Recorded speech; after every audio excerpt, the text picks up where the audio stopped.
E aí, meus caros, como vocês estão? Tudo jóia?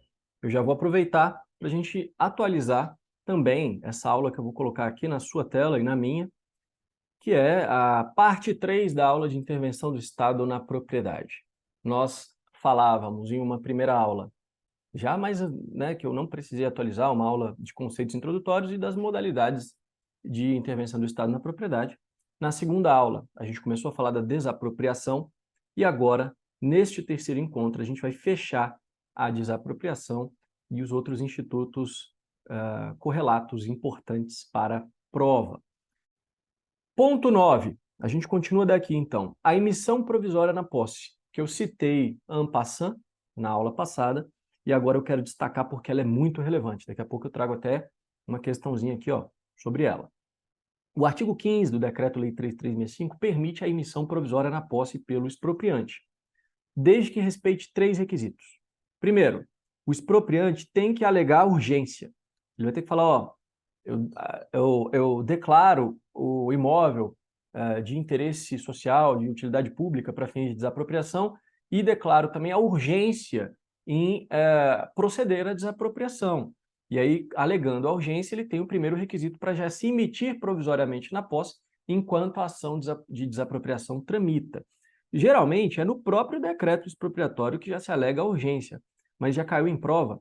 O STJ admite que a alegação de urgência seja feita posteriormente, inclusive no curso da ação. Então, está lá tramitando a ação de desapropriação, de repente dá um estalo ali no poder público e fala, opa, urgente, agora eu preciso emitir-me provisoriamente na posse rapidamente. Segundo requisito, é preciso depositar uma quantia prévia para se emitir na posse. Por quê? Porque a Constituição fala que a desapropriação demanda justa e prévia indenização em dinheiro. Então, embora ainda não tenha transferido a propriedade, mas mesmo para fins de posse, é preciso que haja uma prévia indenização. Então, já deposita ali um valor. É claro que ainda não vai ser o valor integral, é um valor que tem que obedecer os requisitos legais. Os requisitos legais estão no artigo 15, parágrafo 1º, né, estão aqui no parágrafo 1º, que é muito criticado pela doutrina. A doutrina fala, esses requisitos aqui acabam gerando um valor irrisório para fins de emissão provisória na posse. Só que, apesar de toda a crítica doutrinária, o Supremo já falou, não contraria a Constituição, o artigo 15, parágrafo 1º, está lá na súmula 652. Por que tá piscando aqui para mim, hein? Será que tem alguma coisa? Bom, acho que não. Vamos seguir. Então, ok. E o terceiro requisito é que ela seja requerida em até 120 dias a contar da alegação de urgência. O prazo é improrrogável. Então, uma vez alegada a urgência, é preciso que dentro dos próximos 120 dias se peça a emissão provisória na posse. Senão a urgência era mentirosa, né? Não tinha urgência. Pô, pede urgência, já tem 4 meses e ainda não pediu para se emitir provisoriamente na posse, é porque a urgência foi descaracterizada. O Carvalho Filho fala que, uma vez cumpridos os requisitos, o expropriante tem direito subjetivo à emissão provisória. Então, basta cumprir os requisitos que o juiz vai deferir. Pessoal, vou só encerrar o compartilhamento aqui, só para ver se está gravando. Tá gravando. Eu fiquei com a dúvida se estava gravando, porque estava laranja aqui a tela para mim. Mas então, vamos continuar. Beleza. Tem vários julgados sobre a emissão provisória na posse, por isso que esse é um tema importante para fins de concurso. Primeiro julgado aqui de 2017, o STJ falou que a emissão provisória na posse do imóvel objeto de desapropriação dispensa, né, dispensa a avaliação prévia ou o pagamento integral, exigindo apenas o depósito judicial nos termos dos critérios ali do artigo 15, parágrafo 1º. Então não precisa exatamente de uma avaliação prévia ou pagar tudo, não, basta pagar o que diz aqui o dispositivo. Também não precisa citar o réu, olha só. É possível já deferir a emissão provisória na posse antes de citar o expropriado. Veja como é poderosa aí a emissão provisória na posse. Isso já foi cobrado em prova de tabelião ali em 2019, TJ Rio Grande do Sul. A emissão provisória na posse, realizada em função da desapropriação, pressupõe a citação do desapropriado e o pagamento de indenização prévia injusta em dinheiro, nos termos do artigo 5º, inciso 24. Não precisa da citação, e tem que pagar, tem que depositar um valor, mas não exatamente a indenização, o valor integral, né? Basta ali depositar nos termos do artigo 15, parágrafo 1º. 2022, STJ, é cabível avaliação pericial provisória como condição à emissão provisória na posse? quando não observados os requisitos do artigo 15º, parágrafo 1º. Então, não foi observado ali, cabe ali o juiz determinar uma avaliação pericial provisória, para ver se está certo ou não. E, 2023, a ausência do depósito previsto no artigo 15 para o deferimento do pedido de emissão provisória na posse não implica a extinção do processo. Então, não é porque ele não depositou que o processo está extinto. O processo continua. Agora, significa que vai ser indeferido o pedido de tutela provisória, ou seja, vai ser indeferida a emissão provisória na posse, mas o processo continua. Isso aqui é bem cara de questão de prova, né? Vai falar que extingue o processo em resolução do mérito. Bom, em 2009, uma alteração lá no Decreto-Lei 3365, que é bem antigão, né? Bem vovozinho aqui, 1941, o cara tem mais de 80 anos, incluiu o parágrafo 4º no artigo 15, que fala que a emissão provisória na posse será registrada no registro de imóveis competente e também, segundo o entendimento do STJ, a gente até já falou um pouco na aula passada, a partir da emissão do poder público na posse do imóvel, cessa a responsabilidade do expropriado quanto aos encargos incidentes sobre o bem, inclusive IPTU. Então, a partir do momento que o poder público passa a ocupar o imóvel, é ele que vai pagar todos os tributos e tem todos os encargos referentes ao imóvel. O que era anterior a isso fica para o expropriado. O 33, parágrafo 2º, fala que o expropriado pode requerer ao juiz o levantamento parcial do depósito, equivalente até 80% da importância depositada. Então, olha como é que funciona. Vamos supor que o imóvel, tem discussão ali se ele vale 1 milhão ou não, mas para a emissão provisória na posse, os requisitos do artigo 15, parágrafo 1º, dão um valor ali de, sei lá, 200 mil reais. Vamos colocar 100 mil reais, que fica mais fácil de calcular. 100 mil reais. Uma vez depositado esse valor, o poder público, preenchendo os requisitos, vai se emitir na posse, provisoriamente, e a ação de desapropriação continua para discutir o preço. O expropriado vai perder a posse e ele pode levantar 80 mil. Desses 100 mil, ele levanta 80%, já para custear ali algumas de suas despesas saindo do imóvel. Beleza? Para efetivar o levantamento, ele vai ter que apresentar prova da propriedade, quitação de dívidas fiscais, publicar editais aqui para conhecimento de terceiros, embora agora já haja o registro, né, no cartório. O que mais? Se o juiz verificar que há fundada dúvida sobre o domínio, o preço fica depositado. E aí vão discutir essa questão em uma ação própria. Ok. Uma outra novidade, agora da Lei 13.465 de 2017, ela fala no artigo 34A o seguinte: se houver concordância, reduzida a termo, por escrito, do expropriado, a decisão que concede a emissão provisória na posse implica a aquisição da propriedade, já registra a propriedade na matrícula do imóvel. Então, se ele concordar, ele fala, cara, já perdi a posse mesmo, quer saber? Então, já concordo aqui por escrito e com a emissão provisória, que já vira logo a aquisição da propriedade. Agora, isso diz respeito à desapropriação e não significa que ele concordou com o preço oferecido pelo poder público. O preço ainda vai ser discutido, se for o caso, nessa ação de desapropriação. Então, aqui, o parágrafo 1º fala: a concordância escrita do expropriado não implica renúncia ao direito de questionar o preço ofertado em juízo. E qual que é a vantagem do cara fazer isso? Por que ele vai fazer isso? A vantagem é que, nesse caso, o parágrafo 2º do 34A vai falar que, ao invés de levantar 80% do valor depositado para fins de emissão provisória na posse, ele pode levantar 100%, deduzidos apenas alguns detalhes aqui, né, que não interessam muito, depois dá uma lida, mas ele, a princípio, pode levantar 100% do valor. Se ele tiver numa condição ruim, já é melhor. Às vezes ele já concorda logo, me dá logo 100%, e depois ele continua discutindo o preço justo para a desapropriação. 10º ponto, intervenção do Ministério Público. A pergunta é: o Ministério Público é obrigado a intervir na ação de desapropriação? É obrigatória a presença do Ministério Público como fiscal da lei e da ordem jurídica? O grande detalhe é que o Decreto-Lei 3365 e a Lei 4132 de 62, lá da desapropriação por interesse social, não falam do Ministério Público, não mencionam que ele é obrigatória a sua intervenção. Quem menciona é a Lei Complementar 76 de 93, artigo 18, parágrafo 2º, que fala que é obrigatória no caso da desapropriação que ela trata, que é a do imóvel rural para fins de reforma agrária, aquela desapropriação sancionatória por descumprimento da função social do imóvel rural. Então, em um caso, a gente sabe que a lei obriga o Ministério Público a intervir. Nos outros, silêncio. Na doutrina, temos uma posição minoritária do Carvalho Filho. Ele vai falar: o Ministério Público tem que intervir em toda ação de desapropriação, porque em todas elas há a discussão de questões de interesse público, como utilidade pública, necessidade pública do imóvel, o interesse social. Então, sempre tem um interesse público subjacente.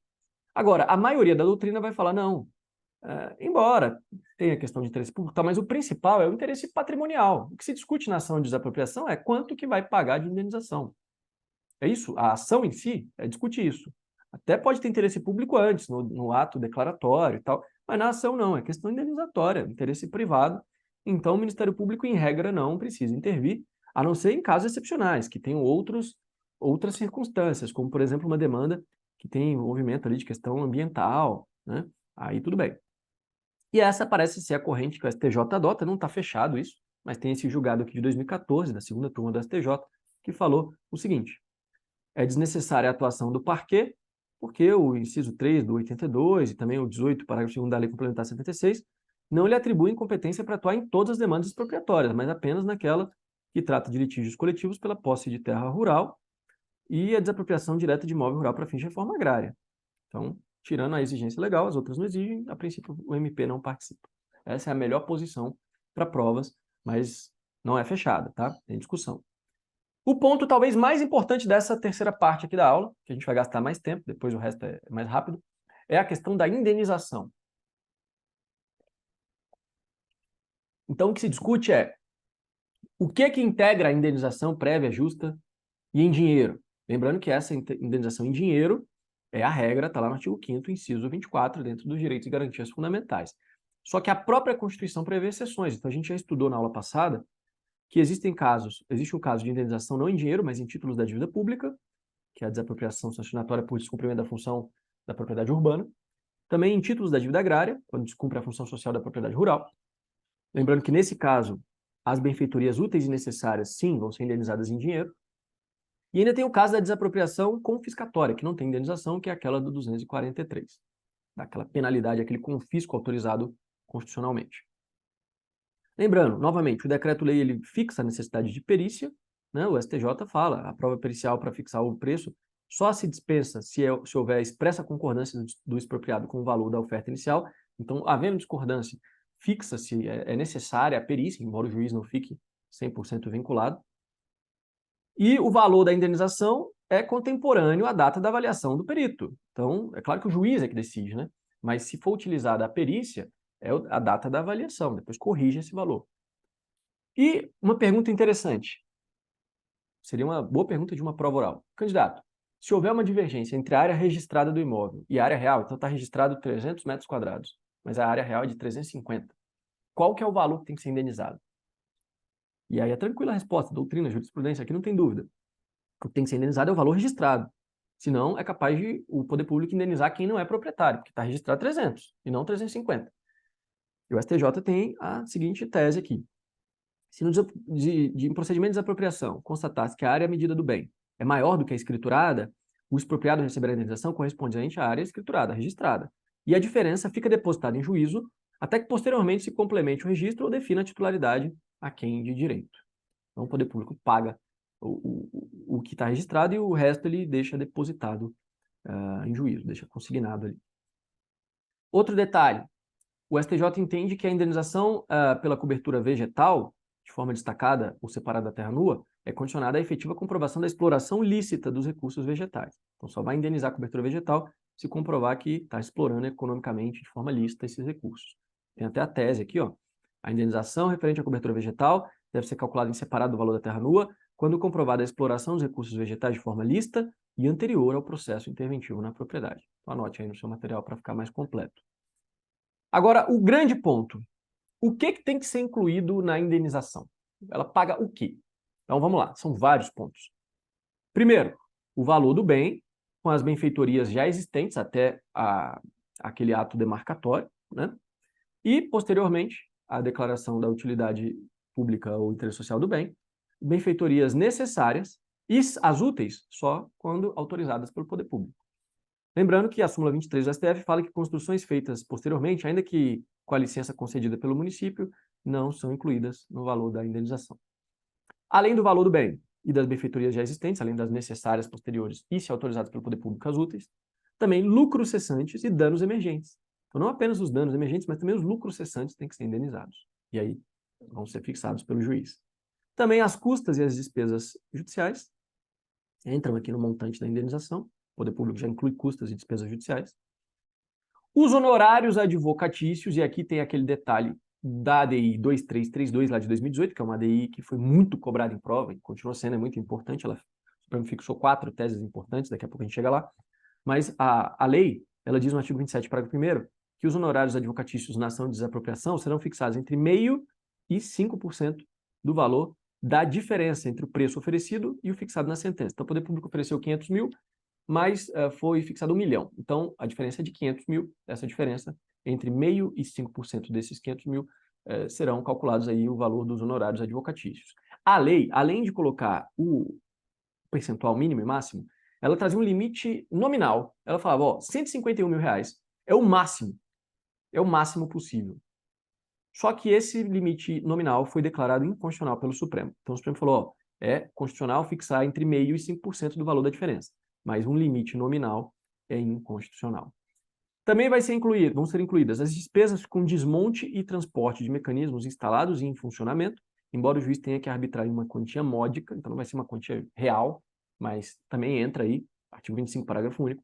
O fundo de comércio também entra, desde que o expropriado seja o proprietário, né, o dono do fundo de comércio, o STJ já falou. Agora, se o fundo de comércio pertence a terceiro, aí não entra na indenização. O terceiro vai buscar aí uma ação própria, é o que diz o artigo 26, depois dá uma lida nele, que diz que direitos de terceiros não entram na indenização, os terceiros vão buscar em uma ação própria, vão se subrogar no preço, enfim, aí vão se virar para ter o seu valor ali, né? Agora entra no ponto principal, os 3 itens que trazem uma polêmica danada: a correção monetária, os juros moratórios e os juros compensatórios. Por que existe grande polêmica? Porque primeiro tínhamos um entendimento que já era muito variado pelo Supremo e pelo STJ, principalmente o Supremo, com súmula que ainda não foi revogada, mas não se aplica mais e tal. Depois vem a emenda constitucional 113, que para mim é a que resolve definitivamente de forma mais fácil possível. Só que o grande detalhe é que a emenda é de 2021, salvo engano, a gente vai conferir aqui, e vem a lei 2023, que altera o Decreto-Lei 3365, e coloca diferente do que diz a emenda e do que o Supremo havia decidido em ADI. E tem ADI 2332 do Supremo, que também é impactante. Então, temos vários marcos. Eu vou explicar cronologicamente como se desenvolveu toda essa discussão, mas ao final eu vou destacar, ó, ao final é a emenda que se aplica, ou então a prova pode cobrar a letra da lei, né? Pode cobrar a letra da lei também. Então vai ser ou que a emenda colocou, ou a letra da lei, ou também a ADI 2332, que tem as suas teses, também podem ser cobradas. Então, se eu quisesse facilitar, eu só jogava aqui, ó, a ADI decidiu isso, a lei fala isso e a emenda constitucional fala isso. E o que fosse cobrado na prova sobre isso aí seria o certo. Mas não é só jogar informação, eu quero que você entenda como funcionou, por que tem toda essa discussão, o que aconteceu. Então vamos lá. Começando pela correção monetária. Ela é calculada a partir de quando? Do laudo. Então o laudo fixou em 1 milhão o preço do imóvel. A partir da data do laudo começa a correção monetária. Engraçado que o artigo 26, parágrafo 2º do Decreto-Lei, ele não tem mais aplicabilidade. Ele falava que a correção monetária só começaria após 1 ano da avaliação, o que é bizarro, é inconstitucional. Por que tem que esperar 1 ano para começar a corrigir monetariamente? Não tem lógica, né? Isso foi vencido, primeiro, é claro que é inconstitucional, já de pronto, né? Mas a Lei 6899 de 81, o artigo 1º dela superou esse dispositivo, então mesmo por força de lei, antes da Constituição de 88, a doutrina aqui em peso já falava que não tem isso de esperar 1 ano, já calcula a correção monetária a partir do laudo da avaliação, e quando que ela encerra? Com o pagamento, o dia do pagamento, até ali atualizou, e se encerra a súmula 651 do Supremo. Quais são os índices? Bom, a princípio, depois eu vou chegar na emenda, né? O que vale é o que está na emenda constitucional. Mas, a princípio, ficava valendo aqui os índices que retratavam a inflação do período, e não aquele da caderneta de poupança, com a aplicação na lógica do entendimento supremo na DI 4425, que é o que fala o professor Matheus Carvalho. Então, a princípio, os índices que refletem a inflação do período, os índices oficiais. Juros moratórios. O que é juro moratório? Os juros moratórios são aqueles que vão recompor a perda por conta do atraso. Então, tem um marco para se pagar a indenização, só que o poder público fica atrasando. E aí tem que ter juros de mora, juros de moratórios, de atraso. O que resolve isso aqui é fácil, é o artigo 15b do Decreto-Lei, que vai falar que a base de incidência é o valor da indenização fixado na sentença, né? O dispositivo fala, serão devidos à razão de até 6% ao ano. Então, a base aqui, a alíquota, né, de até 6% ao ano, a partir de 1º de janeiro do exercício seguinte, aquele em que o pagamento deveria ser feito. Então, você vai ver lá o artigo 100 da Constituição, que trata dos precatórios. Ele fala que os precatórios até tal data serão pagos até o dia 1º de janeiro do exercício seguinte e tal. A partir daquele momento em que tem que ser pago o precatório, começa o atraso, e aí começam a incidir juros moratórios de até 6% ao mês do valor que tem que ser pago. É o valor fixado na sentença. Beleza. Isso é o que está lá no decreto-lei. E tem ainda os juros compensatórios, que não se confundem com os moratórios. Os moratórios decorrem de atraso. Os compensatórios têm por objetivo compensar a perda prematura da posse do bem. E eles são computados, portanto, a partir dessa perda prematura, que é a emissão provisória na posse, súmula 164 do Supremo. Então, a partir do momento em que o particular é retirado da posse do imóvel, ele já tem que ser compensado por isso. Então, a partir desse período, começam a correr juros compensatórios. Qual que é a base de cálculo? Bom, pelo que o Supremo fixou, a gente vai ver que a lei trata um pouco diferente, em 2023, né, a reforma, o Supremo fixou, de maneira, para mim, acertada, que é a diferença apurada entre 80% do preço ofertado em juízo e o valor do bem fixado na sentença. Então, vamos supor, o Poder Público ofereceu 100 mil, 100 mil foi o valor oferecido e depositado, né, para fins de emissão provisória na posse. O particular pode levantar 80 mil, lembra? A não ser aquele caso que ele concorda, já levanta 100 mil e tal, mas a princípio ele levanta 80 mil. E no juiz, na sentença, ele fixa em 200 mil o valor da indenização justa. Então, qual é a diferença entre o que o particular já levantou 80 mil e o valor final, 200 mil? É de 120 mil. Então, esses juros compensatórios vão ter como base de cálculo esses 120 mil, que é o valor que o particular não pôde já fazer jus a partir do momento que ele perde a posse do imóvel. Né? Então, se ele pode levantar 80% do preço, nesses 80 mil, ele não vai incidir juros compensatórios. Beleza? E qual que é a taxa de juros? Bom, aqui é uma polêmica. A princípio, eu vou contar toda a historinha. A historinha era o seguinte. Hoje, até nem é o que o Supremo fixou. Nossa, que bagunça que é. Como é que funcionou? Não havia previsão de juros compensatórios no decreto 3365, lá na redação originária. E aí, a jurisprudência tinha que fixar, então, o valor. Ela fixou o percentual de 6% ao ano, porque era o percentual previsto no Código Civil da época, de 1916. Então, ficou 6% ao ano de juros compensatórios. Beleza. Depois disso, o Supremo, na súmula 618, elevou para 12% ao ano. Por quê? Porque o Supremo, na época, viu que havia um contexto econômico diferenciado, uma alta inflação, não havia questão de previsão de correção monetária. Então, o Supremo acabou sumulando ali, quase como um legislador positivo, o valor de 6% ao ano não era suficiente, ele tacou na súmula 12% ao ano. Em 1997, vem uma medida provisória que coloca até 6%. Então, veja, o primeiro era 6%, durou algumas décadas. Vem o Supremo e fala, não, 12%. Depois vem uma medida provisória e fala, não é nem 6 nem 12, é até 6. Até 6. Que é parecido com os juros moratórios, né? Que a lei também coloca até 6. Vem o Supremo em 2018, na ADI 2332, e a partir de 2018, então ele falou, ó, esse até não existe isso. Como assim até? Como é que eu sei qual que é? É 6% e pronto. Então ele fixou em exato, são 6%, né? Fixou em exato 6%. Então veja, eram 6, passaram a 12, depois passaram a até 6, de 97 até 2018. 2018 voltam a ser lá o primeirão lá, 6%. E aí o Supremo supera, inclusive, a própria súmula dele, que a súmula 618 não fala 12. O próprio Supremo, em 2018, supera a sua súmula, embora não tenha cancelado. Até um minuto antes de começar aqui a gravação, eu pesquisei para ver se estava cancelada. A súmula ainda não está formalmente cancelada, mas ela não tem mais aplicabilidade, porque passou a valer o que diz o Supremo na ADI 2332, 6%, porque a súmula o Supremo mencionou no julgado, ela foi feita em um contexto específico, tal, ela já não se aplica mais.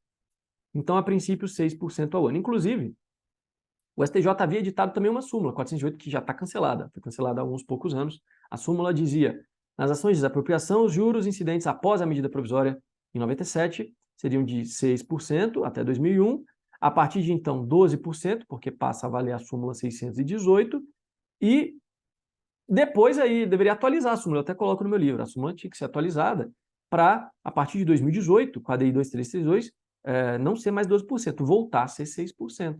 Só que o STJ, ao invés de atualizar, ele cancelou a súmula. Ele falou, não, isso aqui é questão constitucional, é o Supremo que decide, cancelou a súmula, não só essa, mas outras súmulas que tratavam aqui de questões de desapropriação. Beleza. Daqui a pouco eu volto. Não, deixa eu já fechar então esse slide, né? Então, esse é o cenário que a gente tinha aqui até 2018, 6%. ao ano. E a base de cálculo, diferença entre 80% do preço ofertado em juízo e o valor do bem fixado na sentença. Também na ADI 2368, o Supremo reconheceu a constitucionalidade dos parágrafos 1º e 2º do artigo 15A, que falam o seguinte: os juros compensatórios destinam-se apenas a compensar a perda de renda comprovadamente sofrida. Então, para compensar alguma coisa, o particular tem que comprovar que ele está tendo prejuízo. E o parágrafo 2º, nessa mesma ideia, não serão devidos juros compensatórios quando o imóvel possui graus de utilização da terra e de eficiência na exploração iguais a zero. Então, o cara não tinha como oferir nenhum prejuízo ali, então ele não tem não faz jus a juros compensatórios. E as teses fixadas que você tem que anotar, que podem cair na prova, são as seguintes: é constitucional o percentual de juros de 6% ao ano para a remuneração pela emissão provisória na posse do bem objeto da desapropriação. 2. A base de cálculo dos juros compensatórios corresponde à diferença entre 80% do preço ofertado e o valor fixado na sentença. 3. São constitucionais as normas que condicionam a incidência de juros compensatórios à produtividade da propriedade, como a gente viu, 15A, parágrafos 1º e 2º. E 4. É constitucional a estipulação de parâmetro mínimo e máximo para os honorários advocatícios na desapropriação, que a gente viu entre 0,5% e 5%, mas é, contudo, vedada a fixação de um valor nominal máximo, aquele 151 mil, inconstitucional. Aqui a gente estava resolvido, hein? Até aqui, garantido para a prova. Quais são as duas próximas atualizações de toda essa evolução? Primeiro, eu vou tirar a ordem, tá? Não vamos na ordem. Primeiro vem a emenda.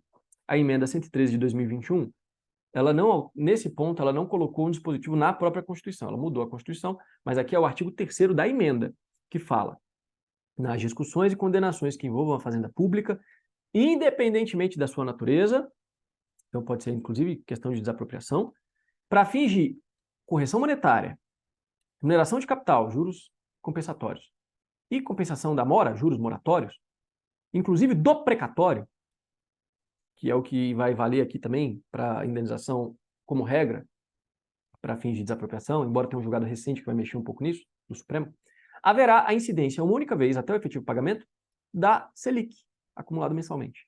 Então, como é que se resolveria com a emenda? A princípio, a partir da data da publicação da emenda, acho que é dezembro de 2021, é Selic, meu amigo. Como é que vai remunerar juros compensatórios, moratórios, tudo é Selic. Selic resolve já tudo isso. Então, atualiza pela Selic. É facilitador completo. Né? Muito bom isso aqui. Só que aí a gente superaria um pouco, parcialmente, algumas discussões aqui do Supremo, né? De 6%, não, é Selic para tudo. A Selic engloba esses 3 institutos aqui.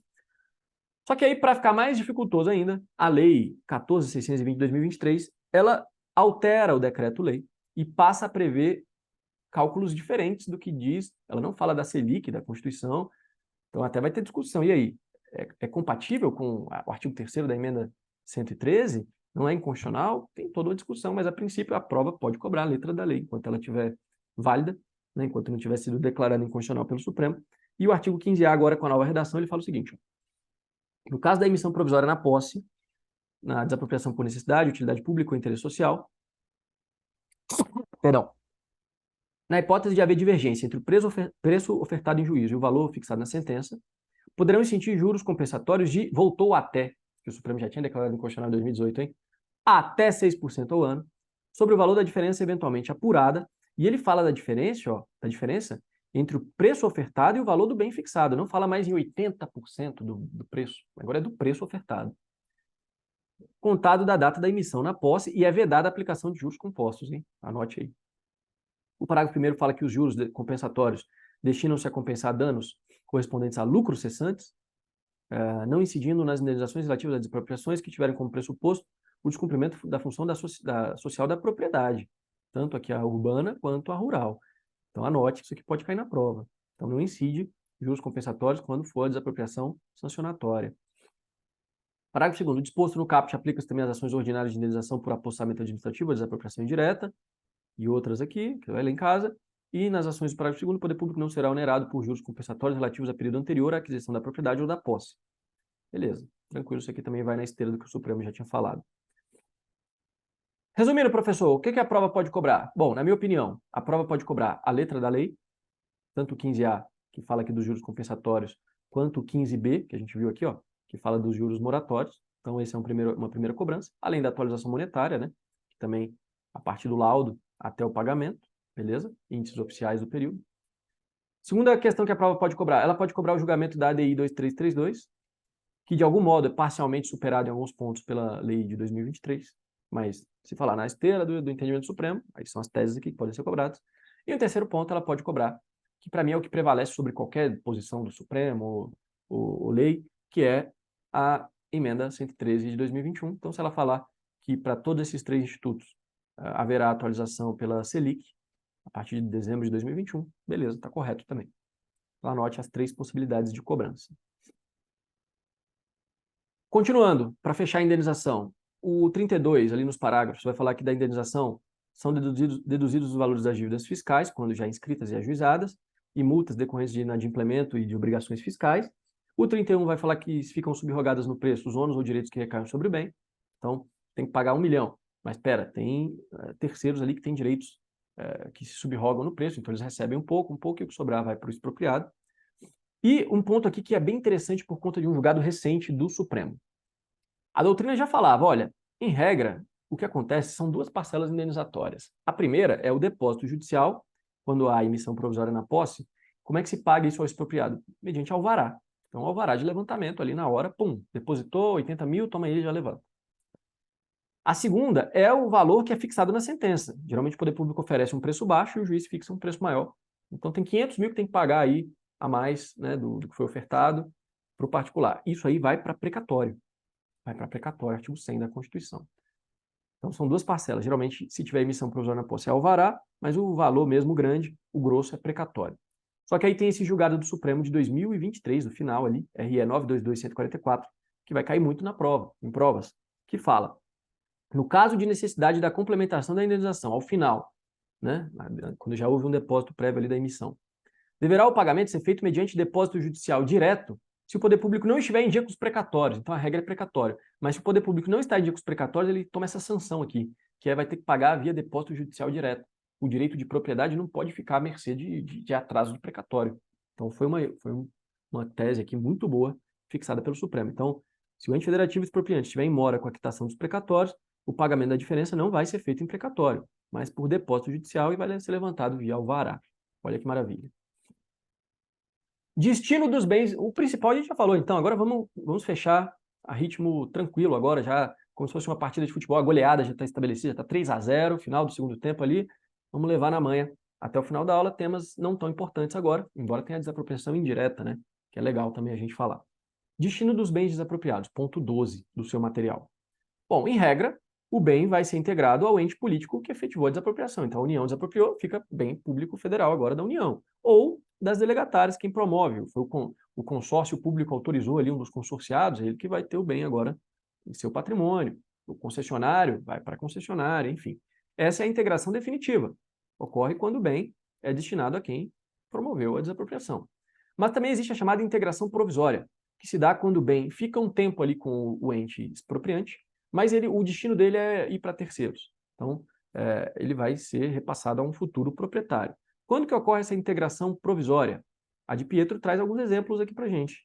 Então, não é um rol exaustivo não, tá? Mas são alguns exemplos. Para fins de urbanização, lá no artigo 5º, a linha I, porque aí o poder público não vai ficar para ele vai para fins de urbanização, vai para terceiros. Para formar distritos industriais, por interesse social, para assegurar o abastecimento da população, aquela confiscatória, né, que a gente viu que vai ter destinação específica. E a por zona. A por zona é a única que eu vou destacar aqui o dispositivo, o artigo 4º do decreto-lei, porque ele já caiu uma vez ou outra em prova. Então, basta ler o dispositivo. A desapropriação poderá abranger a zona contígua necessária ao desenvolvimento da obra que se destina. Então, tem uma obra, o poder público vai desapropriar uma área contígua necessária para poder realizar a obra. E também, a segunda parte aqui, ó, as zonas que se valorizem extraordinariamente em consequência do serviço. Então, constrói uma nova ponte ali, um negócio muito bom que valoriza a casa que está ali do lado. Valorizou extraordinariamente. O poder público pode desapropriar por conta dessa valorização extraordinária, é a desapropriação por zona. Em qualquer caso, a declaração de utilidade pública deverá compreendê-las, mencionando qual é indispensável a continuação da obra e aquelas que se destinam à revenda. Então, ele pode revender. Por isso que é uma integração provisória. Parágrafo único. Quando a desapropriação é executada pelos autorizados, lá do artigo 3º, destinar-se a plano de urbanização, inovação urbana ou parcelamento, o edital poderá prever a receita decorrente da revenda, a utilização imobiliária integre projeto associativo por conta e risco do contratado. Então, aqui é letra de lei, né? Você vai ler em casa, mas veja que é destinada a uma revenda.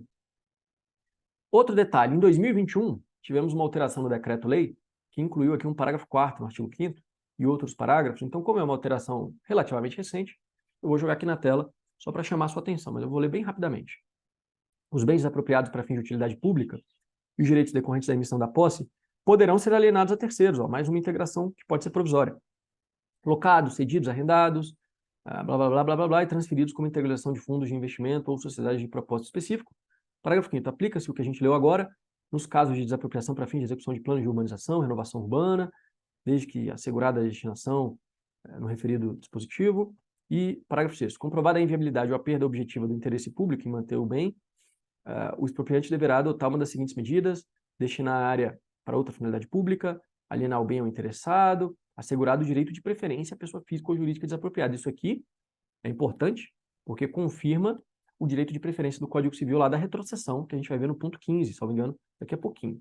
Então, aqui a ideia é de que tem que destinar uma outra finalidade pública, se não tiver outra finalidade pública, aliena, tendo preferência o expropriado. Igualzinho o Código Civil. Bom, ponto 13, a desapropriação indireta. O que é isso? Isso aqui cai bastante em prova também, é um ponto importante. É aquela, nas palavras da de Pietro, que se processa sem observância do procedimento legal. Então, o poder público, ao invés de fazer todo o procedimento, que é decreto declaratório da utilidade pública ou interesse social, ou tenta ali o acordo, administrativamente a fase executiva, a etapa executiva não sai, ação de desapropriação e tudo seguindo um procedimento da desapropriação, o Estado não faz isso. Ele age mano militar. O que ele faz? Ele vai lá e toma o imóvel. Ele chega lá e pegou e constrói a obra e dane-se. Sem nenhum procedimento, sem declaração expropriatória, sem indenização prévia. Então, é o Estado esbulhando o bem do particular. Então, né? É um esbulho possessório, é ilegal a princípio. Mas, embora uma atitude condenável e ilegal, e até inconstitucional, a ideia é que, se o bem, mesmo tendo sido feita a desapropriação de forma ilegal, é colocado a uma finalidade pública, agora já era, meu amigo. Agora não dá mais para voltar para o particular. Vale ali o chamado princípio da intangibilidade da obra pública. Agora ela é intangível, o particular é indenizado. Então, olha o que já caiu em prova aqui para juiz do TJ São Paulo. É correto afirmar que a chamada desapropriação indireta decorre da aplicação do princípio da intangibilidade da obra pública, uma situação originada de ato ilícito, indenizável, pela administração contra o proprietário ou possuidor. Perfeito. É exatamente isso. Ela é aceita jurisprudencialmente, né? É claro que contraria a lei, mas é aceita. Agora tem que ter alguns requisitos. Vamos ver aqui que o STJ já colocou. Um julgado lá de 2005, mas ele é paradigmático. Até hoje ele é lembrado. A desapropriação indireta é construção pretoriana, é construção dos tribunais, criada para dirimir conflitos concretos entre o direito de propriedade e o princípio da função social das propriedades, na hipótese em que a administração ocupa a propriedade privada sem observância do prévio processo de desapropriação para implementar a obra ou serviço público. Para que se tenha caracterizado a situação que impõe ao particular a substituição da restituição da coisa pela indenização, com a consequente transferência compulsória do bem ao Estado, é preciso que se verifiquem cumulativamente os seguintes requisitos. Primeiro, o apossamento do bem pelo Estado, então o Estado toma posse do bem, sem o procedimento. A afetação do bem, então não só toma posse, como ele destina o bem a uma finalidade pública. E terceiro, a impossibilidade de outorga da tutela específica. Não dá mais para reaver o bem para o particular, porque há uma irreversibilidade que resulta da afetação do bem. Então a doutrina até fala, se o Estado se apossa ilegalmente do bem, o particular tem que tomar uma atitude rápida. Ele tem que tomar as medidas possessórias cabíveis antes que o Estado coloque aqui o segundo requisito, afete o bem. Se o Estado afetou o bem, aí já era. Mas enquanto o Estado só apossou indevidamente, ainda dá tempo do particular se insurgir contra isso. É o que fala aqui a doutrina, também traz aqui do decreto-lei artigo 35, o proprietário, se ele se insurgir contra o esbulho no momento oportuno, a ação possessória cabível, ele pode conseguir se dar bem. Se não, restará apenas uma ação indenizatória. E é justamente a ação de desapropriação indireta. O que significa ação de desapropriação indireta? É a ação que o particular ajuiza para obter indenização. Então, ela é uma ação indenizatória.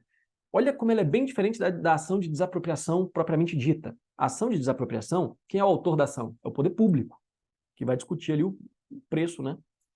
Já na ação de desapropriação indireta, o autor não é o poder público, ao contrário, inverte os polos. O autor é o expropriado, que vai pedir a indenização. Opa, você tomou meu imóvel aqui, não me deu nada, meu amigo, tá de sacanagem.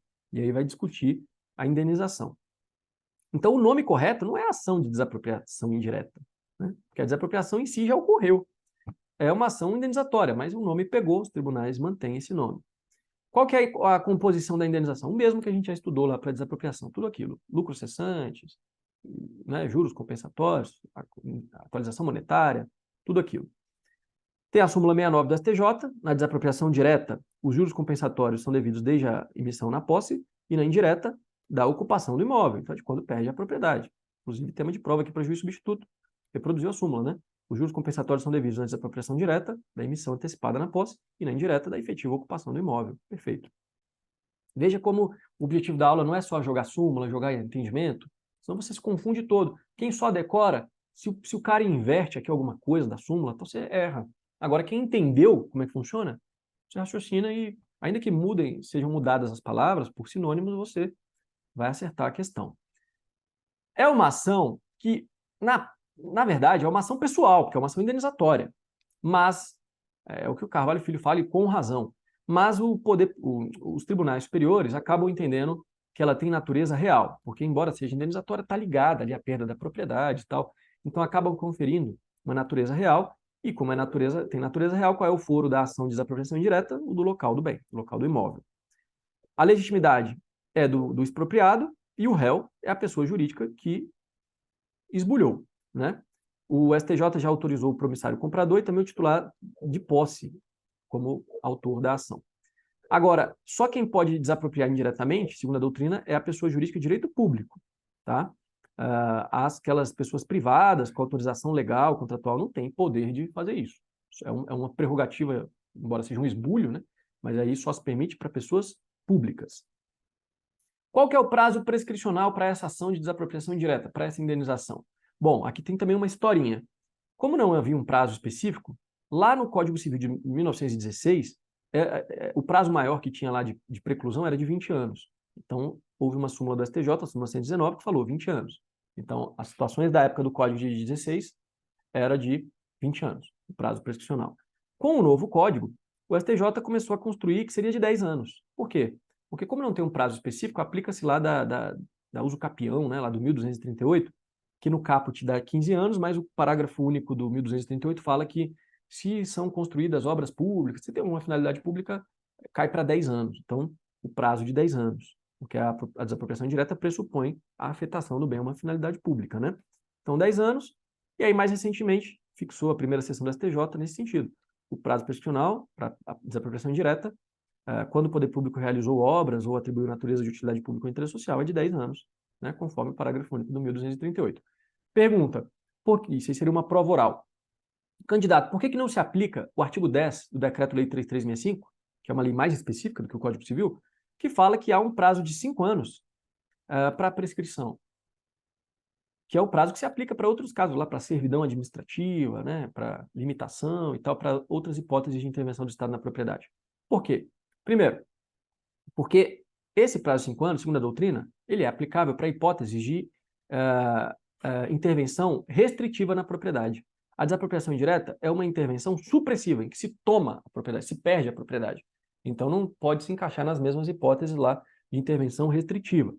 Segundo, e aqui um argumento mais sólido, a medida provisória, lá de 2001, até lá, havia a menção expressa à desapropriação indireta nesse prazo de 5 anos. Mas, na verdade, com a medida provisória, né, mencionou expressamente. E depois, uma outra medida provisória, também ali em 2021, suprimiu. Então, veja, já houve inclusão da desapropriação indireta, mas isso foi suprimido. Então, se foi suprimido pela lei, é porque a intenção do legislador é que o prazo de 5 anos não incida para a desapropriação indireta. Então, acaba usando, por analogia, o de 10 anos aqui do parágrafo único do 1238. Questão recorrente de prova, hein? Questão recorrente. Ponto 14, esse aqui pouca gente sabe, só que sabe quem leu Carvalho Filho ou quem leu o nosso manual de Direito Administrativo ou está assistindo aqui as nossas aulas. Quase ninguém fala disso. Claro, pode ter algum outro professor que também fala, né? Mas é raro. O que é o apossamento administrativo? É o fato administrativo pelo qual o poder público assume a posse do bem particular. Beleza, isso a gente sabe, mas existe diferença entre apossamento administrativo e desapropriação indireta? Qual que é a diferença? Existe. A desapropriação indireta atinge a propriedade, o direito de propriedade. Já o apossamento administrativo atinge a posse, pelo próprio nome. Inclusive, a própria lei aqui, ó, no artigo 15A, parágrafo 3º do Decreto-Lei, ele cita tanto o apossamento administrativo quanto a desapropriação indireta, demonstrando que são institutos, embora semelhantes, diferentes, né? A lei não tem, como regra de hermenêutica, como eu falei na aula passada, a lei não tem palavras inúteis, então são diferentes mesmo. Então, o apossamento é um primeiro passo, o poder público assume a posse do bem. E depois pode ser que ele se torne uma desapropriação indireta, que não só a posse, mas o domínio passa ao Estado a partir do momento que ele dá uma afetação pública ao bem. Agora, pode ocorrer pergunta de prova, essa aqui é fera, hein? Essa aqui eu faria se eu fosse examinador. É possível o apossamento administrativo sem que ele evolua, que ele se transforme em uma desapropriação indireta? É possível, em casos excepcionais. Exemplo, quando o Estado apossa um bem público federal. Ele apossou, indevidamente, um apossamento administrativo, mas por vedação legal, nunca pode ocorrer a desapropriação. O Estado não desapropria bem público federal. Então, esse apossamento não dará resultado em desapropriação indireta. Olha que beleza. Os efeitos são os mesmos, né? Então, o titular vai fazer jus à indenização, tudo mais, tranquilo. Retrocessão, penúltimo ponto da nossa aula aqui. O que é a retrocessão? Segundo a de Pietro, é o direito que o expropriado tem de exigir de volta o imóvel se ele não for destinado para o fim que se desapropriou. Então, o poder público, aqui é a ideia inicial, não é o que vale, tá? Mas vamos supor, o poder público desapropriou a minha casa aqui para construir uma escola pública. Só que ela não constrói. E aí eu teria, então, direito a pegar o meu imóvel de volta. Pô, poder público, você tomou de mim e não fez nada, então eu quero de volta. É justo, né? O direito de propriedade vai ser justificado com isso. Também o Eli Lopes Meirelles, a obrigação que se impõe ao expropriante de oferecer o bem ao expropriado, mediante a devolução do valor da indenização, quando não lhe der o destino declarado no ato expropriatório. A grande discussão é qual que é a natureza da retrocessão, um direito real, um direito pessoal de indenizatório apenas.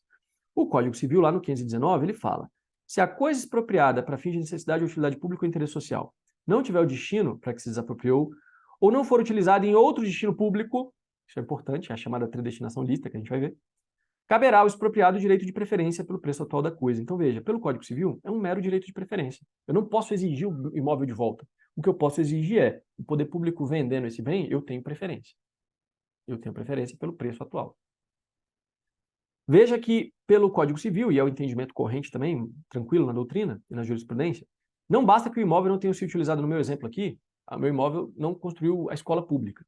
Ele também não pode ser destinado a outro serviço público ou obra pública. Então, por exemplo, se o poder público desapropriou para construir a escola pública, mas ele, ao invés de construir a escola, constrói um hospital público, houve uma predestinação, uma mudança de destinação, mas ela é lícita, porque ele alterou a finalidade para outra finalidade pública. Não é escola, mas é hospital público. Beleza, atende também o interesse público. Eu não posso exigir o meu bem de volta, nada, não tem retrocessão. Agora, a predestinação ilícita, que é aquela em que o poder público destinou o bem para uma escola e acaba transformando em algo que não atende ao fim público, aí sim caberia a retrocessão. Então ela está associada à predestinação ilícita, entende-se então na doutrina que a finalidade pública tutelada é a genérica. Não interessa o fim público específico. Não foi escola, mas virou hospital. Beleza, o fim público específico não foi respeitado, que era a escola, mas atendeu a finalidade pública genérica, já está suficiente, não cabe a retrocessão. Agora, tem casos que a lei veda até mesmo uma predestinação lícita. Tem casos que a finalidade é vinculante. Exemplo aqui, ó, o 243 fala que o bem expropriado lá, quando tem trabalho escravo ou plantação de drogas ilegais, ele não pode ter outro destino que não aqueles previstos no comando constitucional. Beleza? Também a desapropriação sancionatória por descumprimento da função da sociedade rural é só para fins de reforma agrária. Ela não pode ter outro destino, senão será ilícito. Quais são as correntes sobre a natureza jurídica da retrocessão? São 3. Primeira corrente, Eli Lopes Meirelles, Carvalho Filho, vai falar que ela não existe mais retrocessão, não tem mais direito de reaver a coisa, por força do 35, que pode ser cobrado literalmente na prova, como a gente viu. Se cair a literalidade, você pode marcar a questão como correta, que fala: os bens expropriados, uma vez incorporados à fazenda pública, não podem mais ser objeto de reivindicação, ainda quando fundado em nulidade do processo de desapropriação. Lembra? Qualquer ação procedente resolve-se em perdas e danos. Então, perdeu o imóvel, já era, não tem mais de volta, só tem indenização. Essa é a corrente 1, que dá, então, uma natureza de direito de preempção, um direito pessoal, como diz o Código Civil. Então, veja, é uma corrente embasada tanto no Decreto-Lei quanto no Código Civil, e a gente viu que teve uma alteração recente no Decreto-Lei em outro dispositivo ali, que na aula passada a gente viu, né, ou foi agora no começo, que também dá a entender essa ideia de direito de preferência. Segunda corrente. Uai, não está descendo aqui. Segunda corrente, Celso Antônio Bandeira de Mello, Cretela Júnior, Seabra Fagundes, eles vão falar que a retrocessão é um direito real e ela permanece no direito, que ela existe. E por quê? Porque o artigo 35 do decreto-lei, ele não pode ser superior à Constituição. O decreto-lei, nesse dispositivo, ele não foi recepcionado pela Constituição no momento em que a Constituição diz que a desapropriação tem que ter finalidade, interesse social ou utilidade pública, ou necessidade pública. Se isso não é alcançado, então descumpriu um requisito constitucional que prevalece sobre qualquer posição legal.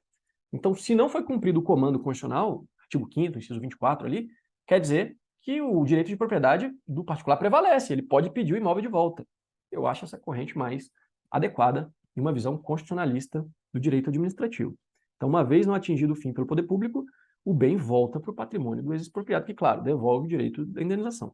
A terceira corrente, a lei de Pietro, é aquela, sempre na faculdade tem a corrente esquerda, direita e a eclética, né, o mista aqui também. Corrente mista, ela fala que tem as duas naturezas. É tanto um direito pessoal o real, e o particular escolhe. Se ele prefere o bem de volta ou se ele quer só perdas e danos. Depende, ele que escolhe. Só que, claro, independentemente da corrente aqui, se o bem já sofreu profundas alterações ou já foi para terceiro, aí não tem mais jeito. Aí é só a indenização que cabe, né? Não há consenso, é um tema aberto, prevalece a tese de natureza real, a tese constitucionalista. Por exemplo, a STJ em 2009 falou que a retrocessão é um direito real, de reaver o bem, né?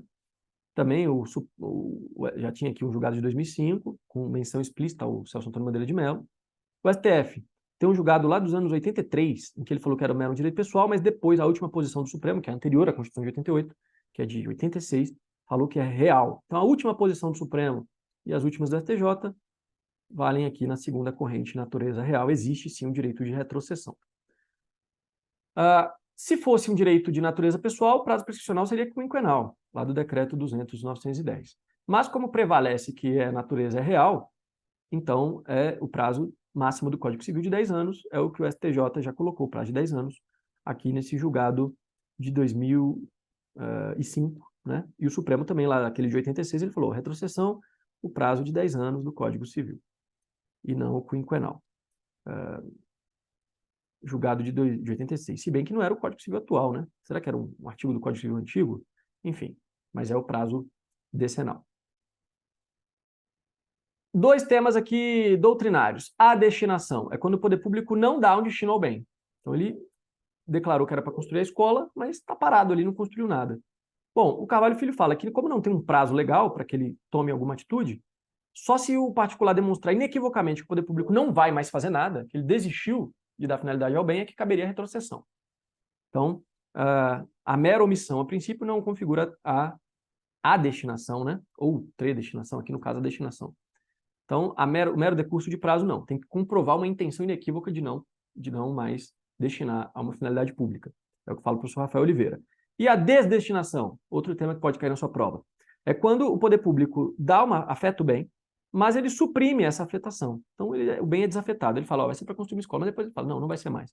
Nesse caso, a doutrina fala que não há retrocessão, porque o bem chegou a ser utilizado na satisfação do interesse público. Então, o bem foi afetado, ele realmente construiu a escola, foi utilizada, mas depois desafetou. Aí não tem mais como voltar para o particular, porque ele cumpriu o seu fim ainda que por um pouco tempo. E para fechar a nossa aula, direito de extensão, que pode cair na prova também. O que é esse direito? Ele se dá na seguinte situação.